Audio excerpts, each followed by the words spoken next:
할렐루야. 옆에 있는 분 축복하도록 하겠습니다. 뭐라고 축복하시느냐 하면 마지막이지만 아직 끝은 아닙니다 라고 축복하시기 바라겠습니다.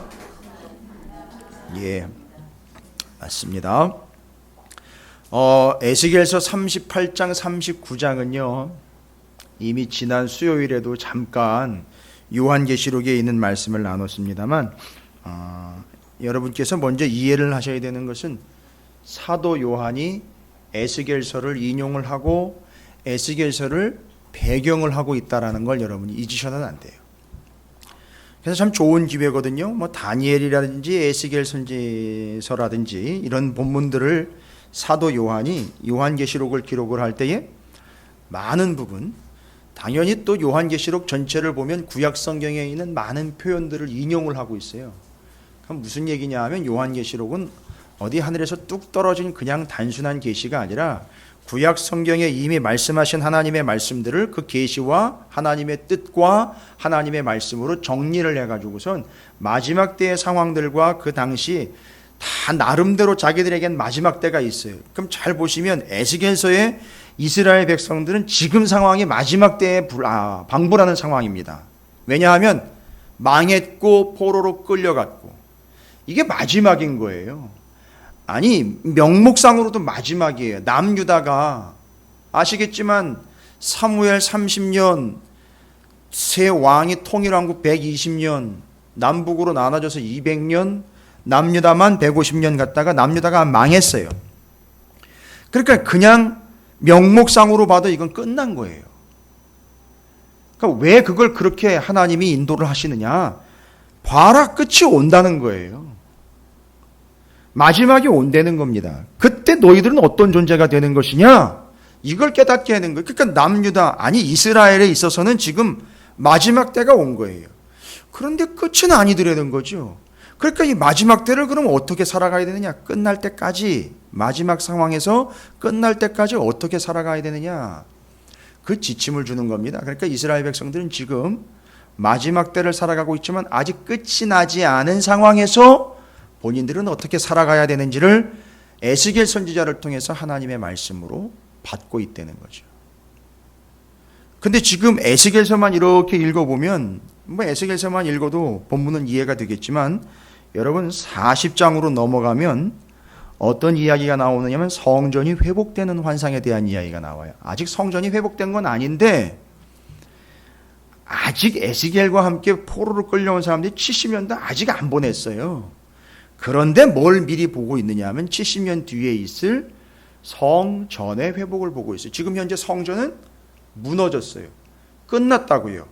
예배가 끝났다고요. 예배가 끝났다는 얘기는 이제 더 이상 예배를 드릴 필요가 없다가 아니라 예배를 드리고 싶어도 드릴 수 없는 상황이에요. 잘 보십시오. 예배를 드리고 싶어도 드릴 수 없는 상황. 성전이 무너진 상황. 70일에 7일에 62일의 후에 나머지 한 일에 남아서 3년 반 일에 동안 전혀 예배를 드릴 수 없게 되는 그런 상황들. 그게 나중에 로마가 쳐들어와 가지고선 예배를 못 드리게 했던 그런 상황인 줄만 알았는데 지금 바벨론에게 포로가 돼가지고 끌려가 바벨론이 들어와서 성전 무너뜨리고 있는 상황도 성전이 무너졌기 때문에 예배를 못 드리는 상황이에요. 그러니까 그 당시에도 한때 두때 반때인 거예요. 그리고 로마가 쳐들어왔을 때에도 한때 두때 반때인 거예요. 그러면요 지금은요 아니 교회가 얼마나 많은데요 예배를 못 드린다니요. 지금은 그럼 한때 두때 반때가 아닌가요? 아직 그래도 한 일회가 여유 있게 남아있는 건가요? 아니요. 물리적으로 예배를 못 드리게 되는 게 아니라 지금은 이미 교만해지고 이미 미혹에 넘어가고 이미 쓰러지고 이미 자아 때문에 이미 인간의 본성 때문에 예배를 우습게 여길 뿐만 아니라 예배가 뭐야? 예배는 하나님 앞에 드려지는 게 아니라 내가 드릴만 하면 드리는 거고 내 상황에 맞추는 것이지 벌써 이렇게 전락되어 간 거예요. 사단의 전략이 벌써 바뀐 겁니다. 예배를 못 드리게 하는 게 아니라 예배에 대한 가치와 본질을 희석시켜서 스스로가 그 예배에 대한 중요함과 소중함과 어떤 의미들을 점점 약화시켜 가면서 쉽게 얘기하면 예배를 우습게 아는 거예요. 그러니까 예배를 못 드리는 게 아니라 더 심각해졌죠. 예배를 안 드리고 있는 거예요. 지금 이게 한때 두때 반때예요. 지금이 마지막 때라고요. 그러니까 어느 시대건 지금 다 그들에게 마지막 상황이 전개가 되고 있는 겁니다. 그거는 공동체만이 아니라 한 개인에게도 마찬가지예요. 한때는 잘 나가는 듯했고 한때는 열심히 있는 척해요. 그런데 이게 가면서 맞아요. 언제 그랬냐는 듯이 이랬다 저랬다 하면서 들쭉날쭉하면서 하나님과 예배와 말씀에 대한 가치와 소중함들이 점점 퇴색하면서 아주 우습게 여기기는 다반사고요.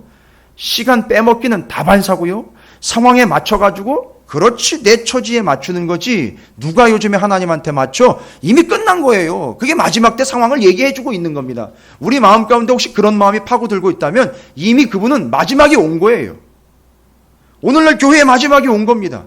말씀에 대한 것, 예배에 대한 것, 진리에 대한 것, 구원에 대한 것 끝난 거예요. 마지막이 온 겁니다. 아직 끝이 아니겠지만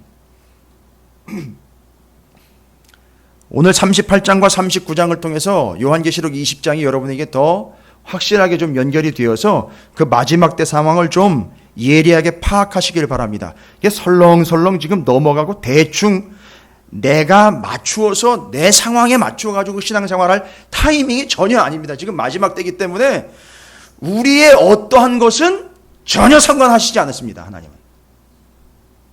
내가 하나님 좀 이런 상황인데 그건 지금 상황이 하나님한테 함부로 얘기할 상황이 아니에요. 지금 마지막 상황이기 때문에. 그러나 끝은 아니죠. 왜요? 주님이 아직 다시 오시지는 않았기 때문이에요. 심각한 상황입니다.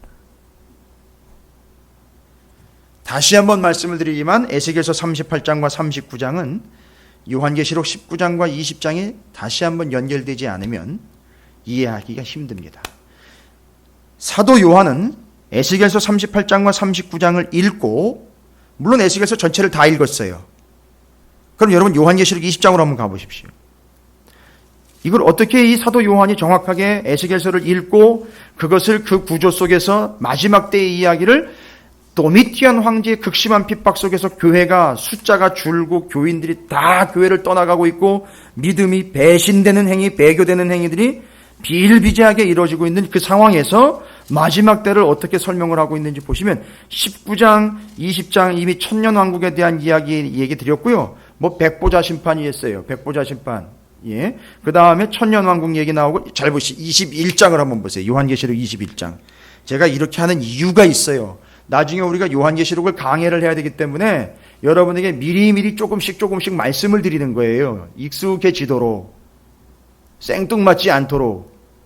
혹시 여러분 개인적으로 어디서 이상한 거 듣고 다른 거 듣고는 그게 맞는 것처럼 착각할 수도 있기 때문에 신앙생활 내가 하고 있는 게 맞다라고 착각할 수도 있기 때문에 계속해서 제가 왔다 갔다 하면서 정리를 해드리는 거예요.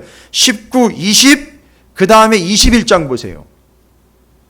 요한계시록 21장. 뭐에 대한 얘기죠? 새하늘과 새 땅 얘기예요. 그 말로만 듣던 새하늘과 신천지요. 섬찟하십니까? 신천지라 그러니까. 그게 이제 신천지라는 말이 안 나와 있지만 새하늘과 새 땅, 그래서 신천, 신지 줄여서 신천지인 거예요.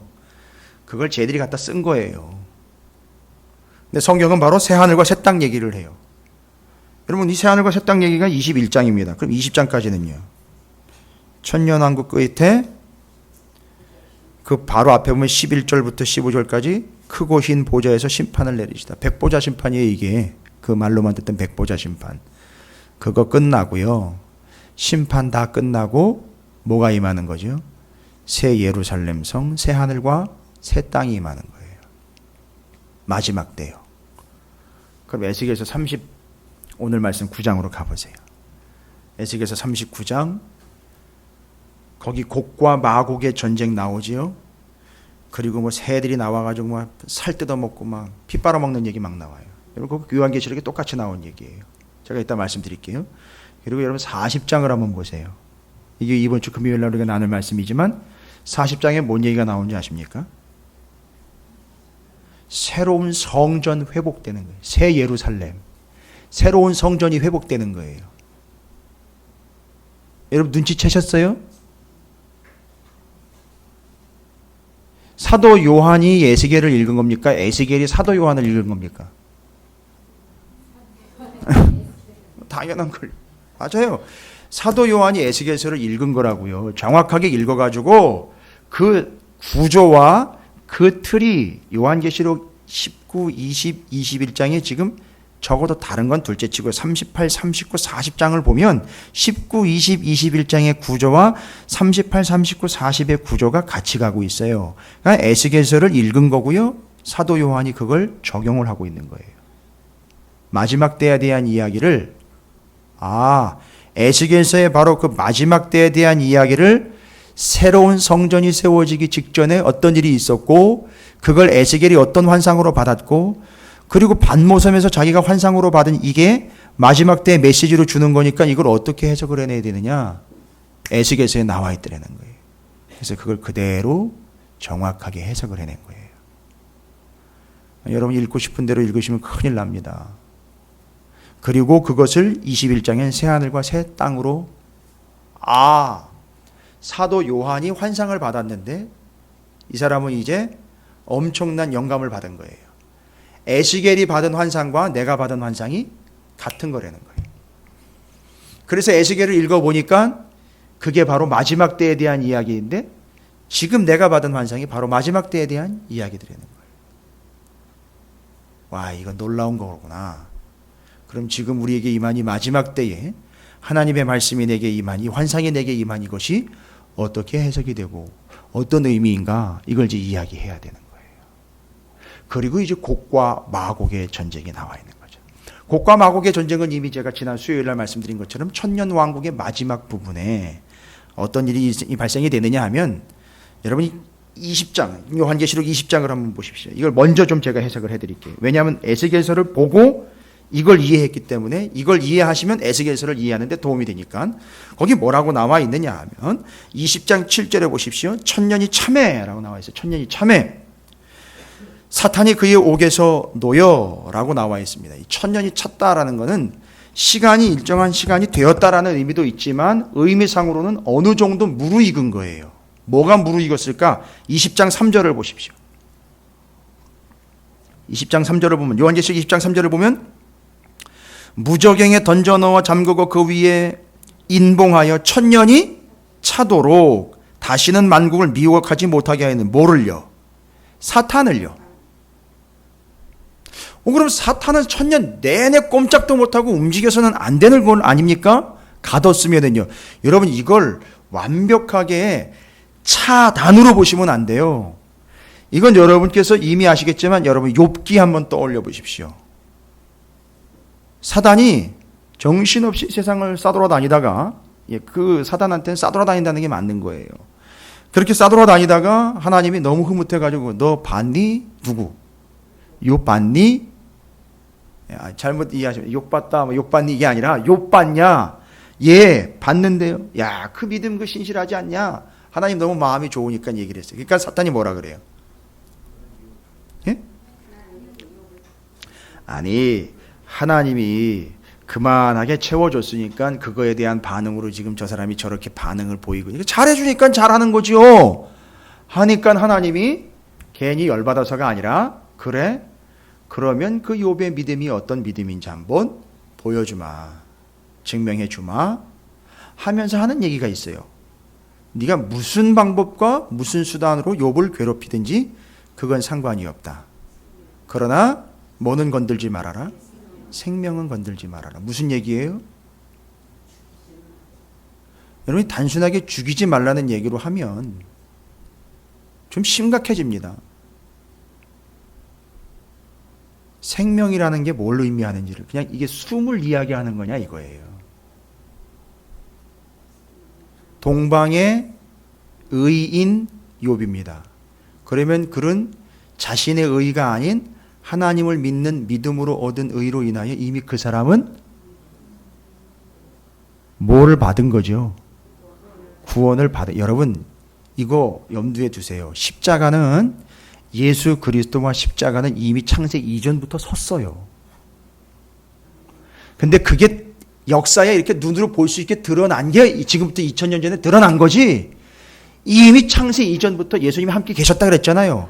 십자가 그때부터 섰다고요. 역사는 그때 선 십자가의 그림자인 거예요. 쫙. 그러니까 십자가의 그런 그림자 아래서 그때부터 이미 역사가 쫙 진행되고 있어요. 앞으로도 그렇게 갈 거예요. 그러니까 십자가의 그늘 아래에 있는 거예요. 다 역사는.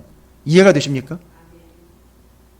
그러니까 지금 이제 도면상으로 이야기를 드리면 역사의 시점이라고 할게요. 어떤 시점인지 모르겠는데 이때 처음 시작에 이미 예수님이 함께 계셨고 이때 예수님이 쓴 거예요. 십자가가. 그러니까 이 이후로 여기서 비추어지는 하나님의 구원의 빛이 십자가의 그늘을 만들어서 역사가 진행되는 동안 내내 그 믿음은 결국 무슨 믿음이냐 하면 다 예수를 믿는 믿음으로 구원을 얻는 거예요. 아브라함의 믿음도 그렇고 욥의 믿음도 그렇고 그게 결국은 누구를 믿는 믿음으로 쳐주신 거냐면 예수를 믿는, 십자가를 믿는 믿음으로 다 쳐주신 거예요. 그래서 구약 성경에도 예수가 안 나온 게 아니라 답답한 거죠. 눈에 안 보인다고 없다라고 이야기해요. 아니요, 이미 창세 전에 십자가가 섰고 예수님이 그때부터 계신 거예요. 그래서 그 믿음은 예수를 믿는 믿음이에요. 근데 어쨌든 그걸 의로 여겨주셨고 그 믿음 때문에 아브라함도 구원을 얻었고 욥도 그 믿음 때문에 동방의 의인이 된 거예요. 그러니까 이 사람은 뭘 받은 사람입니까? 구원을 받은 사람이에요. 그러니까 내가 구원을 줬으니까 네 놈은, 제가 정확하게 얘기할 거 이거예요. 너 사단, 너는 절대 그건 못 건드린다 이거예요. 이해가 되십니까? 이 상당히 중요한 내용입니다. 하나님에 의해서 구원이 오락가락하는 거지 너 사단 네가 좌우하는 게 아니라는 거예요. 지금 여기 1000년 동안 그들이 갇혀 있었다는 얘기는 뭘 얘기하는 거냐 하면 하나님의 백성들의 구원을 사단이 쥐고 흔들질 못한다는 걸 얘기하는 거예요. 그런데 왜 왔다 갔다 하게 지금 만들어, 그게 바로 문제인 거예요. 그러나 사단은 우리를 미혹을 해서 그 믿음으로부터 어떻게 해내려고, 떨어져 나가게 하려고 갖춘 수를 지금 다 쓰고 있는 거예요. 지금이 바로 그런 상황인 거예요. 그래서 1000년 왕국이라고 일컬어진 온전한 기간 내내 변함없는 사실은 하나님이 우리를 구원해 주신 건데 사단은요, 아니야. 그렇게 해서 구원을 얻는 게 아니라고 계속해서 그 구원과 멀어지도록 그 짓을 하고 있는 거예요. 근데 여기 때가 참여라는 얘기는요, 그 짓에 이제 절정이 이른 거예요. 그 짓에 절정이 이른 거라고요. 하나님이 잘 보시면 여기 나와 있는 바대로 때가 참여라는 말과 함께 하나님께서 그 사단들에게 그렇게 할 수 있도록 허락을 해준 거예요. 그렇지요. 무저갱에 던져넣어 잠그고 그 위에 인봉하여 첫눈이 차도록 다시는 만국을 미혹하지 못하게 하였는데 그 후에는 반드시 잠깐 놓이리라. 누가 놔준 겁니까? 하나님이 놔주신 거예요. 오, 이건 뭔 얘기할까? 그런데 그렇게 놓아주고 앞에 나와 있는 단어를 여러분 좀 잘 해석을 하셔야 됩니다. 천년이 차도록 다시는 만국을 미혹하지 못하게, 어떤 거를 흔들지 못하게 한 거죠? 구원받았다라는 사실은 흔들지 못하게 했는데 여러분 여기 지금 잠깐 놓아버렸어요. 잠깐 놓아버리면 이 사단 마귀가 무슨 짓을 할까요? 예?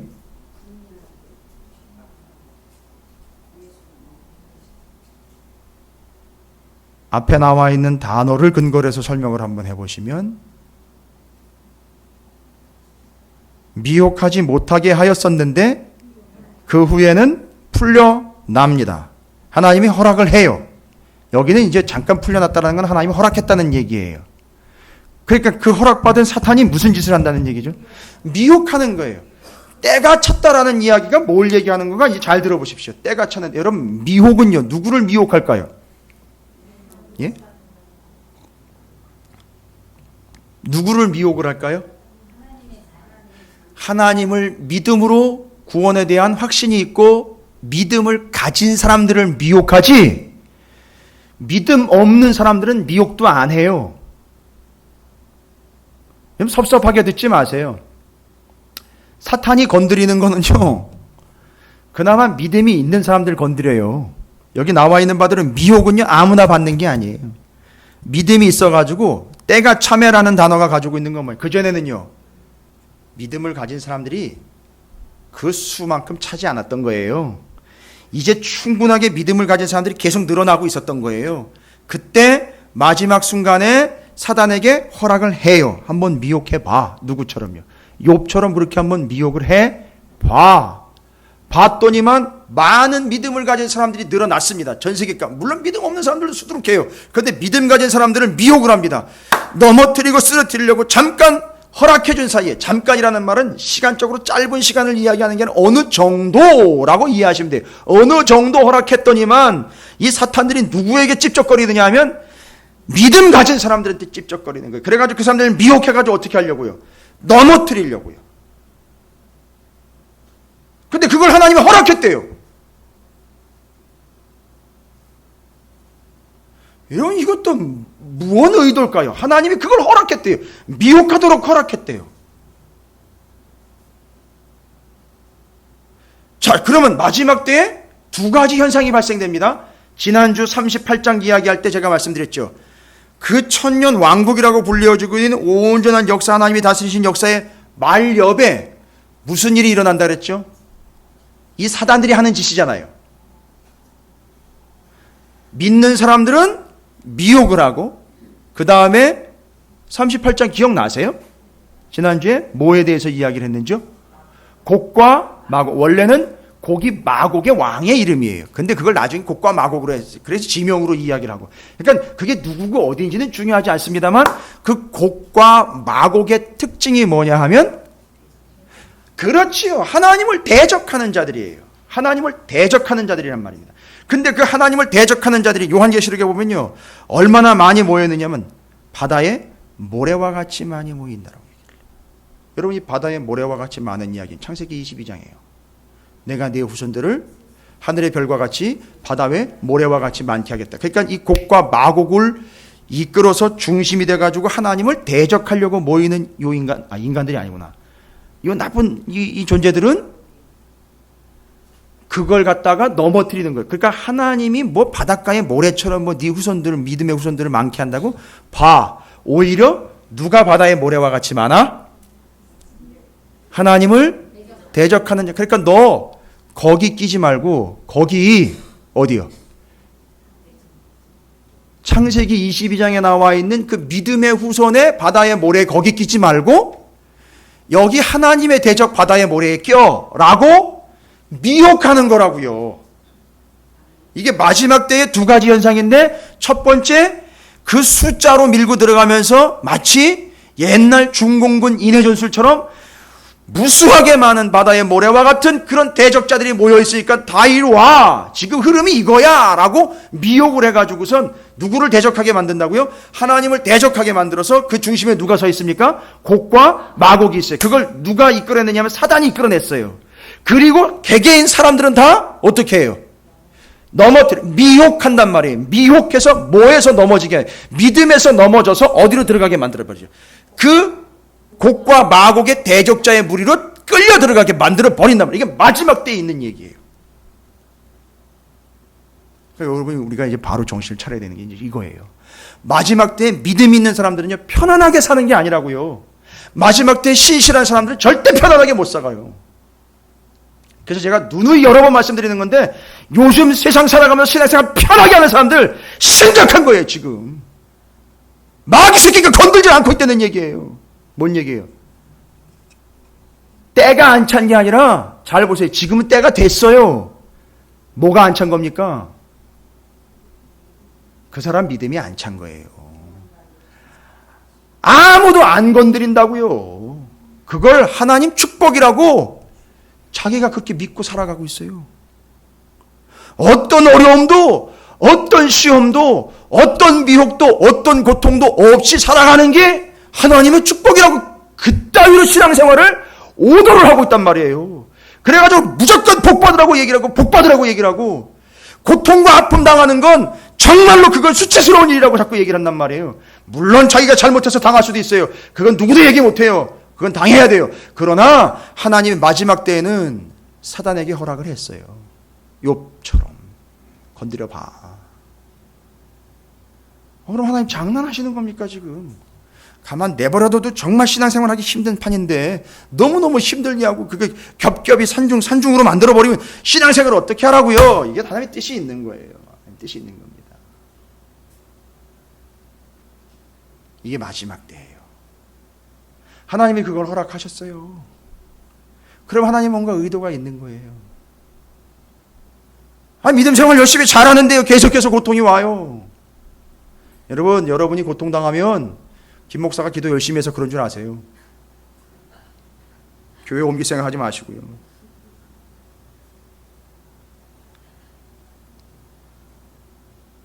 어디 편안한 교회, 어디 편안하게 신앙생활 할 수 있는 교회들, 좋은 얘기나 하고 편안하게 내 구미에 맞는 거, 천만의 말씀입니다. 그 사람 끝난 거예요. 계속해서 아픔이 오고 고통이 오는 건 제가 이제 오늘 설명드릴게요. 두 가지 중요한 사실 여러분 잊지 마십시오. 정말 중요한 사실이에요. 새하늘과 새 땅이 이제 오기 직전이에요. 새하늘과 새 땅이 오기 직전이라고요. 새하늘과 새 땅이면은요, 완벽한 구원이요, 그거 직전이라고요. 그럼 여러분 눈치채셨어요? 조금 있으면 새하늘과 새 땅이에요. 온전한 구원이 임할 거란 말이에요. 그럼 그거 받으려면 여러분이 기본적으로 생각을 시시하게 해가지고 받을 수 없어요. 그렇죠? 여러분 하나님의 의도를 좀 깨달으시기 바랍니다. 자, 그러면 39장으로 가봅니다. 에스겔서 39장. 요한계시록도 계속 살펴볼 거예요. 잘 표시를 해놓으시고요. 첫 번째, 마지막 때에 허락된 바가 뭐냐 하면 곡과 마곡이 뭐 하도록 지금 내버려 두신 거죠? 하나님을, 이 사람들은 대적하는 무리를 대표한 거고요. 사단이 미혹하는 이유는요, 누구를 미혹한다 그랬죠? 믿는 자들을 미혹을 해서 어디로 편입되게 하는 거죠? 아브라함의 바닷가 모래가 아니라 곡과 마곡의 바다 모래로 편입시키려고 하는 거란 말이에요. 그래서 사단은 마지막 때에 믿는 자들을 미혹합니다. 그러니까 여러분이 미혹당하지 않고 지금 고통당하지 않으면 그건 정말 가짜라고 보시면 돼요. 건들지 않고 있다면 그 믿음 좀 다시 한번 생각해 봐야 돼요. 사탄이 절대 그냥 내버려 두질 않거든요. 열심히 믿음 생활하는 사람들은요.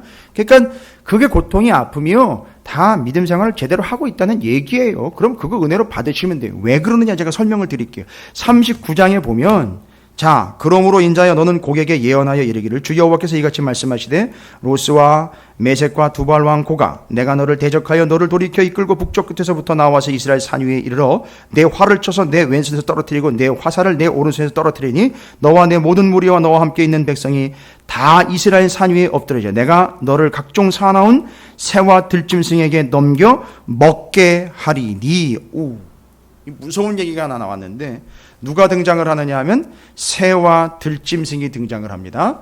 누구를 잡아 먹고 넘겨서 먹어치우게 하려고 하느냐 하면 마곡을 물어뜯어서 죄다 다 뜯어먹게 하려고 하는 거예요. 여러분, 이게 지금 요한계시록과 연결돼서 에스겔서 39장에서 곡과 마곡이 하나님을 대적해가지고 바닷가에 모래와 같이 수많은 대적자들을 다 긁어 모으고 있어요. 다 모아가지고 하나님을 대적하는 무리가 보니까 어마어마한 무리가 있어요. 그래서 이 사람들이 무리가 그냥 대적을 하면서 막 모일 때 하나님 앞에 대들고 교회에 대들고 반항을 하고, 심지어 교회 안에서도 그런 사람들이 있어요. 대들고 반항을 하고 엇나가고 십자가에 전혀 어울리지 않는 그런 행동들로 자기 자아가 버젓이 살아가지고 대적하는 무리들이 분명히 있어요. 근데 하나님이 그걸 내버려 두십니다. 가만히 내버려 두세요. 일정 기간 어느 정도까지는 그냥 쳐내버려 둬요. 그걸 보고 이제 신앙생활을 열심히 하려고 하는 사람들은 오해를 해요. 어떤 오해를 합니까? 아니, 왜 저걸 그냥 쳐내버려 두시지? 저거 그냥 정리를 해야 다른 사람이 상처를 안 받고 믿음 생활 열심히 하는 사람들이 잘 갈 텐데 저걸 왜 저렇게 쳐내버려 두지? 잘 들어보세요. 하나님은 직접 거기다가 그렇게 기록은 안 했지만 본문의 의도는 그거예요. 냅둬. 갈 때까지 가게 냅둬. 잘 보세요. 냅두면 냅둘수록 어떤 일이 발생이 될까요? 곡과 마곡은 더 기승을 부리고, 이럴 때 이제 이런 표현이에요. 발악을 합니다. 그러니까 지들 속에 있는 악이 다 드러나요. 아주 추잡한 것부터 싹 다 드러납니다. 아주 속에 있던 티끌만한 그들의 죄악까지도 싹 다 드러나게 돼 있어요. 그리고 대적자들이 모이죠. 처음에는 어영부영 거기에 동조했다가 이것도 아니고 저것도 아닌 척하고 있다가 그런 어영부영한 자들이 시간이 가면서 야 요게 대세인가 봐 이러면서 어떻게 돼버려요? 어정쩡한 인간들이 죄다 들러붙는 거예요. 그러니까 무슨 얘기냐 하면 곡과 마곡을 뭘로 썼느냐 하면 강력한 자석으로 써서 그 자석에 모든 더러운 것들과 악한 자들과 대적자들과 심지어 그 곡과 마곡은 그들 속에 있었던 그 더러운 속성들이 다 드러나게 내버려둬요, 하나님이. 그리고 결정적인 순간에 다 드러나고 싹 다 모이면 그때 치시는 거예요. 그럼 어떻게 될까요? 아주 완전하게 싹 다 제거를 하시는 거예요. 그러니까 곡과 마곡은 세상에 있는 모든 죄와 악들을 싹 드러내는 도구로 썼고, 결국 거기에 이게 맞는 건가 봐 하며 다 들러붙었던 대적자들이 한꺼번에 싹 몰살을 당하게 되는 하나님의 빗자루가 되어버린 거예요. 그리고 어떻게 하는지 아세요? 나중에는 이 더러운 모든 것들을 싹 다 하나님의 빗자루로 싹 쓸어버리고 빗자루까지 태워버려요. 정리되셨어요? 이게 그 곡과 마곡의 대적을 그냥 내버려 두신 이유예요. 조금 있으면 뭐가 임하니까요.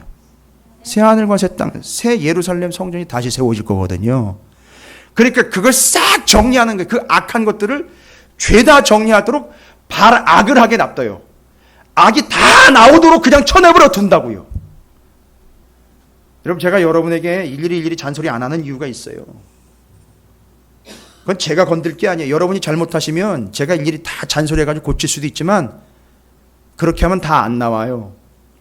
그냥 내버려 두는 건 다 나오면 하나님이 알아서 하실 거예요. 이게 그 뜻이에요. 담임 목사가 건드린다고 될 것 같으면요, 벌써 됐죠. 아니에요. 조심하세요.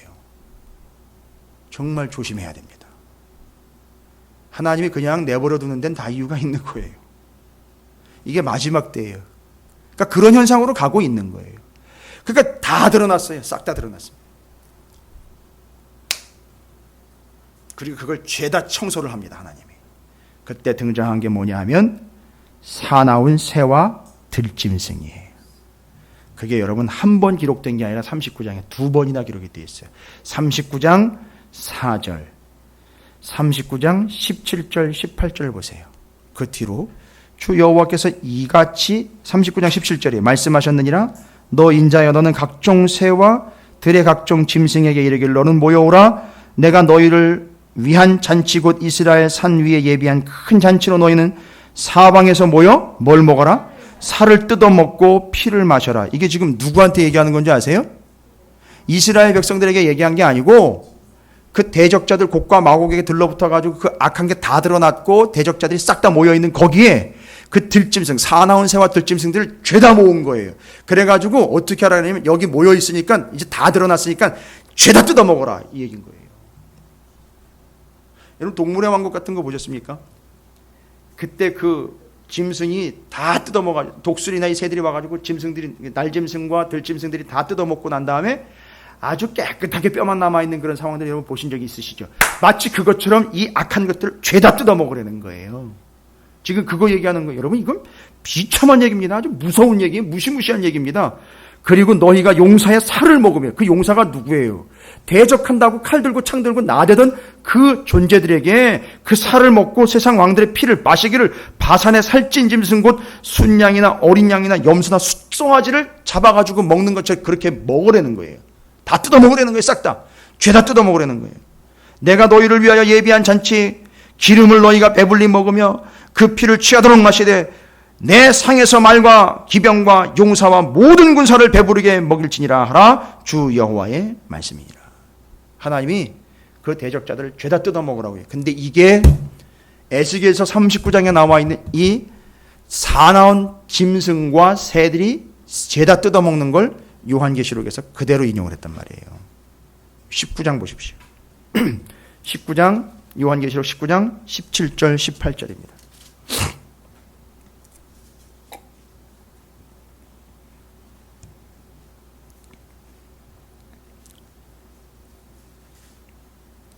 요한계시록 19장 17절 18절이죠.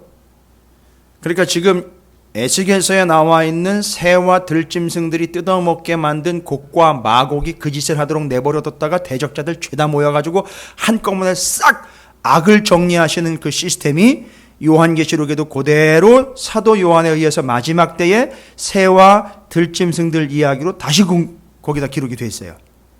17절 또 내가 보니 한 천사가 태양 안에 서서 공중에 나는 모든 새를 향하여 큰 음성으로 외쳐 이르되 와서 하나님의 큰 잔치에 모여 왕들의 살과 장군들의 살과, 여기 왕과 장군들은 특징이 뭡니까? 힘과 세력을 가지고 하나님께 대적했던 세력의 한 가운데 있었던 자들이에요. 그들을 중심으로 모였겠지요. 대적자들이 모였겠지요. 그것을 탄 자들의 살과 자유인들이나 종들이나 작은 자나 큰 자나 모든 자의 살을 먹으라. 여기는요, 그 말을 탄 자들 외에도 자유인, 종들, 작은 자, 큰 자가 죄다 모였어요. 이 사람들 누구예요? 대적한 자들이요. 바다의 모래와 같이 하나님 앞에 대적하는 자들이요. 숱하 대적했는데 거기 죄다 모여 있는 거죠. 지도자서부터 종들, 자유인 싹 다 모여 있어요. 작은 자나 큰 자나 다 모여 있는 거예요. 종류별로. 그게 하나님을 대적하는 자들입니다. 그리고 그들에 대해서 뭐라고 얘기합니까? 왕들의 살과 장군들의 살과 장사들의 살과 말들과 그것을 탄 자들의 살과 자유인들이나 종들이나 작은 자들 큰 자나 모든 자의 살을 먹어라. 그래서 뭐 어떻게 하는 거죠? 그걸 싹 먹어치워서 정리하는 거예요. 끝내는 거죠. 그리고 19, 20, 21절에 보면 그것이 다시 반복되고 있는 내용이에요. 그러니까 여러분 마지막 때에 여러분께 누군가 질문을 할 거예요. 왜 이렇게 악한 것들이 발악을 하며 기승을 부리고 있는데도 하나님은 가만히 내버려 두십니까? 뭐라고 대답하시겠어요? 요 얘기 해주셔야 돼요. 이제 어느 정도 믿는 자들이 수가 찼어요. 때가 좀 찼어요. 그래서 사단은 무슨 역할을 하느냐 하면 그 믿는 자들을 미혹을 해요. 그리고 곡과 마곡이라는 하나님을 대적하는 자들이 등장을 합니다. 그럼 하나님은 왜 곡과 마곡이 대적하는데도 내버려 두시고 사단이 하나님을 믿는 자들을 미혹하는데도 내버려 두십니까? 에 대한 대답을 여러분이 하죠. 첫 번째, 왜 곡과 마곡이 대적자들을 모아가지고 바다의 모래와 같이 어마무시하게 엄청나게 하나님 앞에 대적하는 하나님을 내버려 두십니까? 그것도 어느 정도 이제 때가 찰 때까지 뒀다가 싹 깨끗하게 정리를 해야 새하늘과 새 땅이 오는 거니까요. 여러분 이건 하나님의 의도예요. 잘 보세요. 자꾸 엉뚱하게 자기 생각과 자기 관념과 자기 신앙, 자기 경험 가지고 지금까지 신앙적인 체험과 경험이 최고라고 믿고 있다가 엄청나게 당해버립니다. 이거 끝나는 거예요. 내 경험이 대적이 될 수 있어요. 내 신앙도 대적이 될 수 있습니다. 그리고 요한계시록에 분명히 나와 있어요. 생명록에 이름이 기록이 안 되면 절대 구원 못 받는다고요. 여러분 그 생명록엔 앞에는 자기 이름이 기록되어 있어요. 근데 그 뒤에는 행위가 기록되어 있거든요.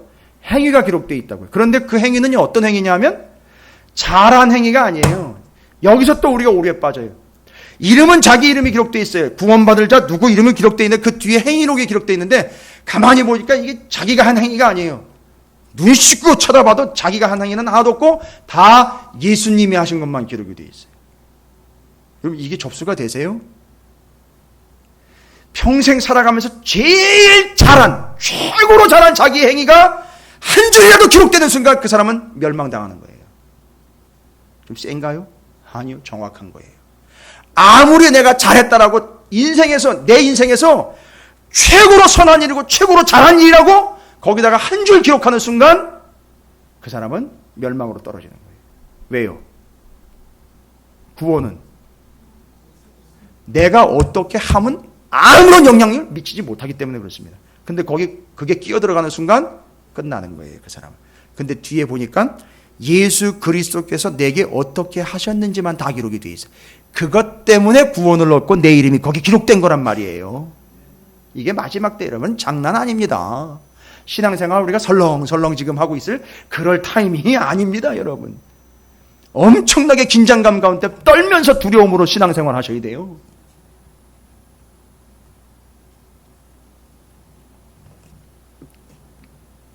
어제도 사경회 하면서 제가 그런 말씀들을 드렸어요.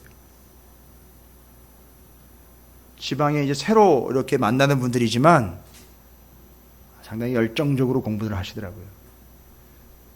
이런 사람들이면 되겠다 해서 좀 단호하게 말씀을 드렸어요. 신앙생활 똑바로 하시라고. 다른 것 어떤 것이 아니라 제가 뭐 선생처럼 잔소리하면서 뭐 다그치거나 하는 게 아니라 하나님의 말씀 앞에서 우리가 어떤 상황인지 잘 드러나니까. 제가 어제 감사했던 건 그거예요. 너무 겸손하더라고요. 왜 겸손한가 봤더니 자기가 성경을 너무 모른다는 거예요. 그러니까 겸손하더라고요. 그러니까 알려달라고 붙잡고 매달리는데 그 새의 새끼들이 어미한테 막 이렇게 하는 것처럼 그렇게 바라보고 끝나고 휴식 시간이고 끝나고 집에 돌아가셔야 되는데 안 가고 와가지고 질문을 계속 풀어놓는데 가능성 있다. 좋다. 저런 겸손 정도면 괜찮겠다. 우리 교회는 그런 거 없는데 보니까 너무너무 감사하더라고요. 우리 교회는 뭐 수준이 어느 정도 이랬으니까 그럴 수도 있을 거예요. 그런데 어제 제가 너무 큰 은혜를 받고 도전을 받았어요. 연세도 다 드셨어요, 어느 정도. 그런데도 집에도 안 가고 그냥 가지고 와가지고 계속 물어보시면서 막 하시는데, 야, 저런 거다. 얘 부족할 수 있어요. 잘 모를 수 있어요.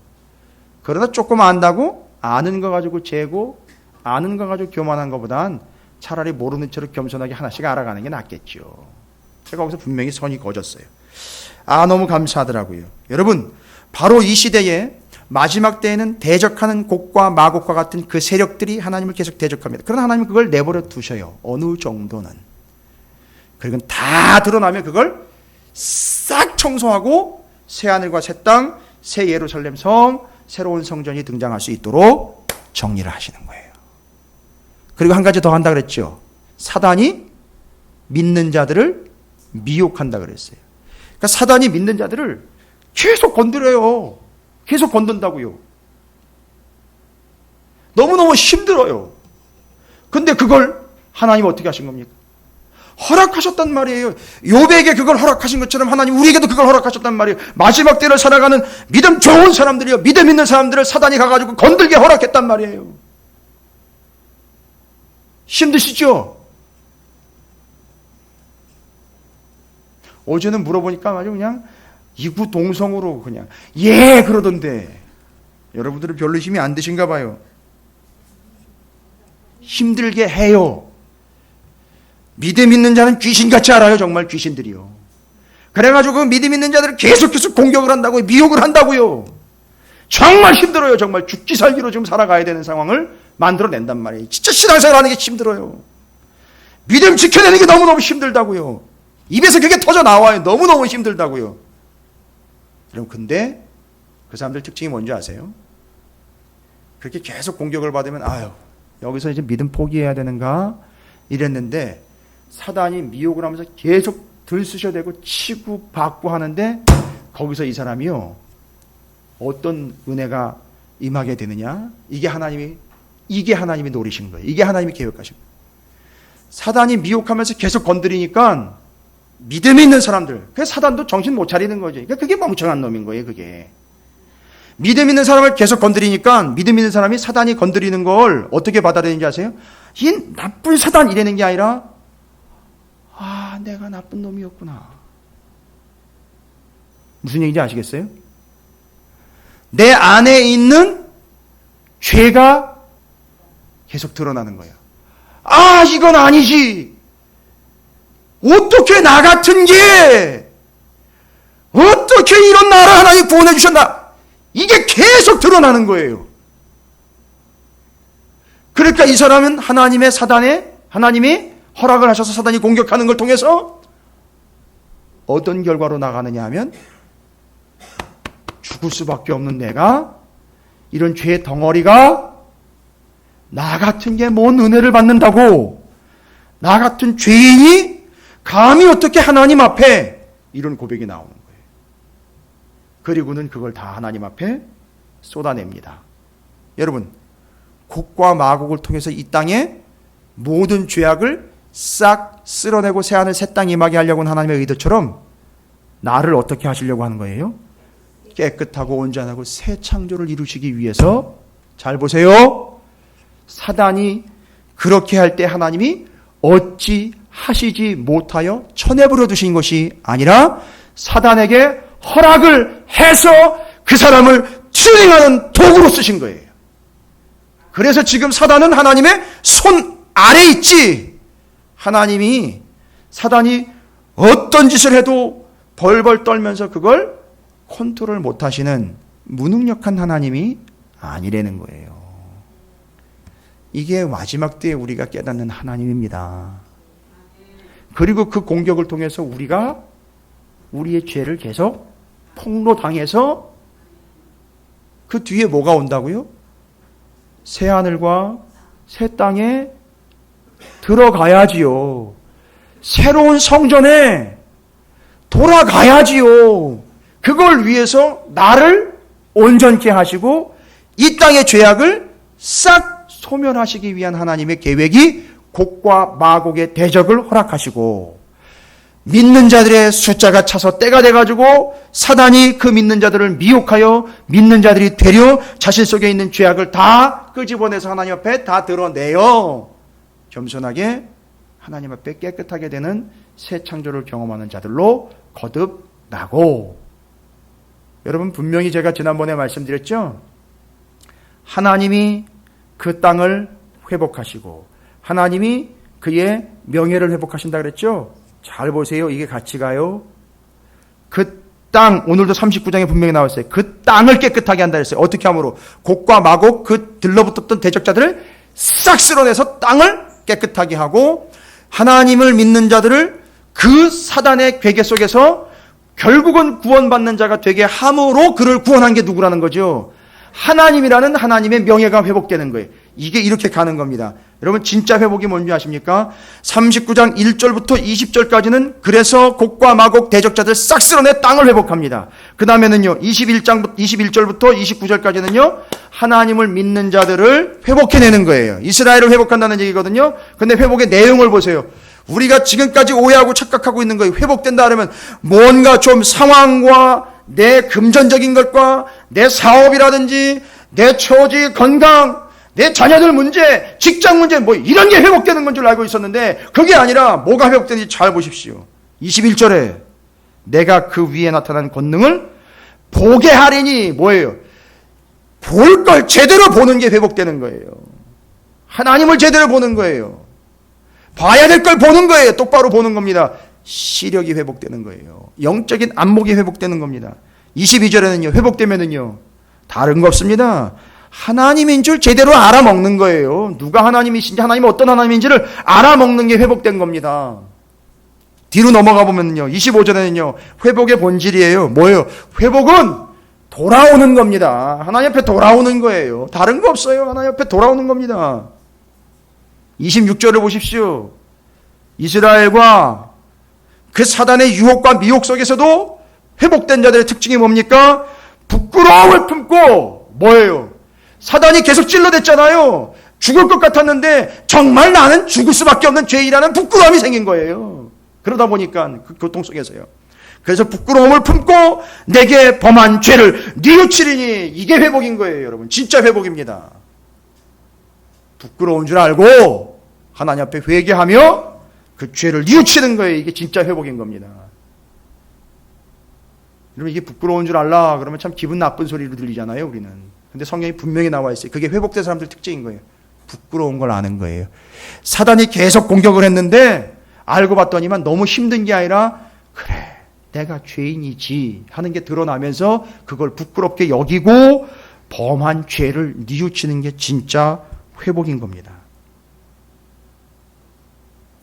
여러분 이게 이스라엘이 회복된 거예요. 그리고 이렇게 회복된 사람들이 40장 이제 넘어가면서 아직 70년 뒤의 얘기예요.